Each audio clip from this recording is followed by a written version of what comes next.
come to the floor today to talk a little bit about the Farm Bill, which is before the Senate. Notwithstanding all the rhetoric that we have had around the budget over the last 4 years or so around here, last year the Senate Agriculture was the only committee, to my knowledge, in either house, the Senate or the House, who passed a bipartisan deficit reduction plan. We did it together, Democrats and Republicans working together on the committee with the various constituencies around the United States of America. And that bill ultimately passed the Senate in a broad bipartisan vote right here on this floor. The House of Representatives was unable, for whatever reason, to enact a version of the Farm Bill over there, which was an incredible disservice to rural America. Farmers in my state, ranchers in my state, the state of Colorado, face an unprecedented drought throughout this entire period. And throughout the summer of 2012, when I was traveling the state, no one was talking about the presidential election, particularly in these rural areas, which was on the mind of everybody here in Washington. What they wanted to know was why a farm bill hadn't been passed, and for good reason. Because the Senate had passed a bill that was supported by both Republicans and Democrats, by producers of all types across the country, and it was a good piece of legislation. Well, now fast forward, Mr. President, to this week, when the Senate Ag Committee once again passed a bipartisan bill with meaningful deficit reduction. And I want to thank Chairwoman Stabenow from Michigan and the ranking member, Senator Thad Cochran, for their leadership on this bill. This bill now has gone through two different ranking members on the Republican side. It has been supported in a bipartisan way, as I said earlier. And this Farm Bill, like the last version we passed, reflects the values and the process that we want to see in other areas of our budget. We identify priorities in this bill. We streamline duplication in this bill. We break away from old, inefficient ways of doing business in this Farm Bill. We eliminate direct payments, and one of the most significant reforms we've seen in a Farm Bill in a very long time. These payments are issued to farmers regardless of economic need or market signals. We do away with that abuse. This bill prioritizes what is working for producers, and it strengthens crop insurance as a result, which is what my farmers have said is the most important thing to them. Mr. President, I've spoken on this floor before about Colorado's battle against historic drought conditions. Some farmers lost over half their corn yields in 2012 alone. It's hard to imagine when you think about it, any business losing half of its production in 1 year, but that's what happened to Colorado's corn growers. Crop insurance is what's keeping farmers in rural economies in business in this country, and that's why this should be a priority. It's why this bill should have been passed 2 years ago when it first came to the floor of the Senate, and it's why we should pass it next month. Beyond crop insurance, another key highlight of this bill for those of us from Colorado is conservation.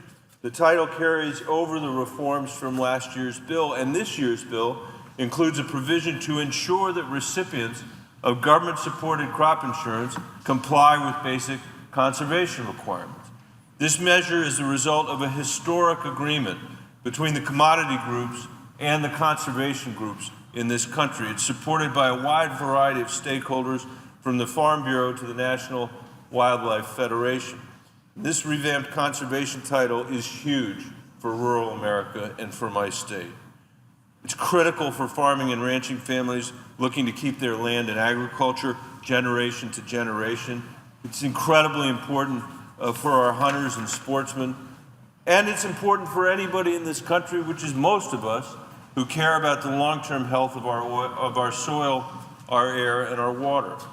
These conservation measures help us improve the efficiency of production agriculture and improve the quality of the environment in farm country.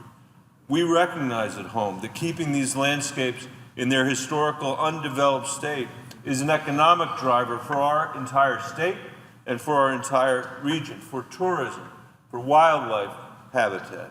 As I've traveled Colorado over the last several years, farmers and ranchers constantly were talking to me about the importance of conservation. They highlighted in particular conservation easements, which provide Department of Agriculture assistance to help landowners who are interested in voluntarily conserving the farming and ranching heritage of their land.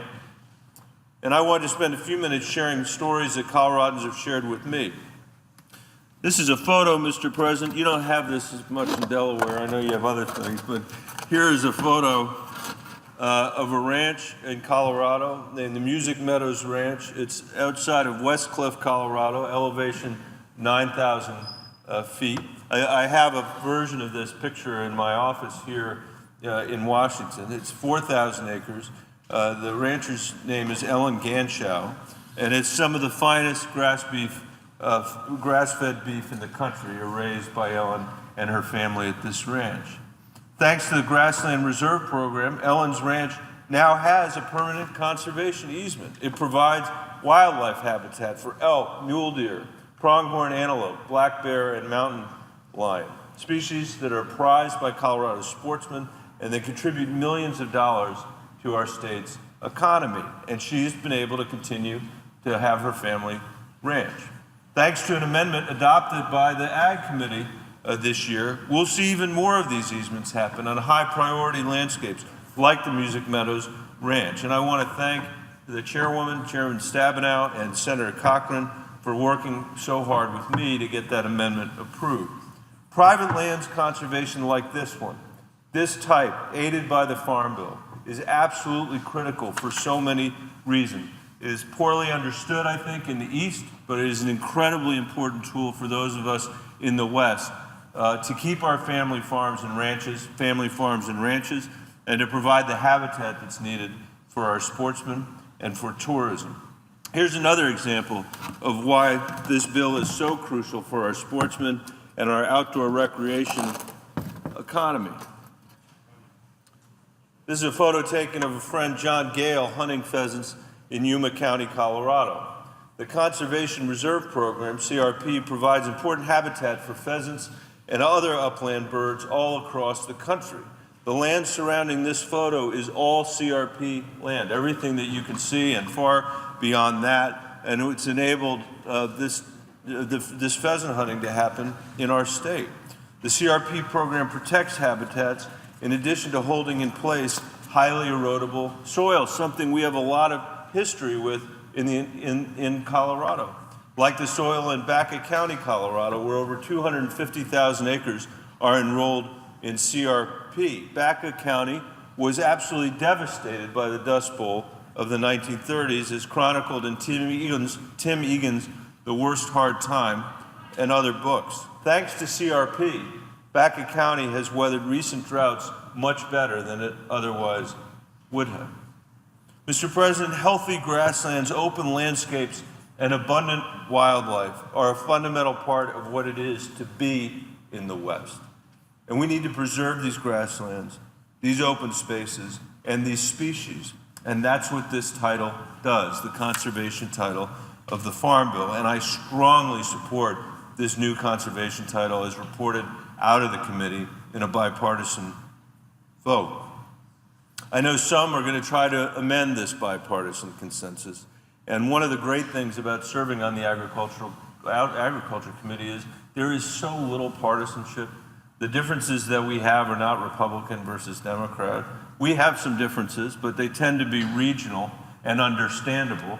But we have a way and a process and the leadership to actually work through it together. It'd be nice if we did more of that around here. And I'm worried that there are going to be some amendments that are going to come forward, among other things, in the name of deficit reduction, which, as I mentioned earlier, is already reflected by this committee's work, unlike every other committee in the United States Congress. The Lee amendments 1017 and 1018, I appreciate his efforts, my neighbor from Utah's efforts at deficit reduction. These amendments repeal the important programs I've been talking about here, on which our farmers and ranchers rely and they keep our soil on the ground and not in our wind and air. Lee number 1017 repeals the CRP program I spoke about earlier. And I've been on this floor many times to talk about cutting our deficit. And I'm glad to have been part of a process that's actually led to deficit reduction. We need to put the entire budget under a microscope, including agriculture, to cut waste and eliminate redundancies. And let me say again, including agriculture.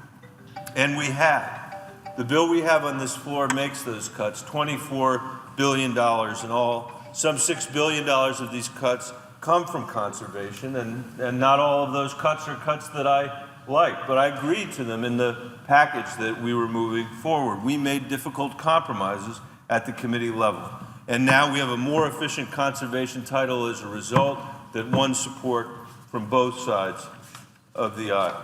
Over 650 conservation groups support the conservation title before us, and I would urge my colleagues to support it and to oppose amendments that would weaken the title and undermine the good work of Republicans and Democrats on the committee. Thank you, Mr. President. With that, I yield the floor.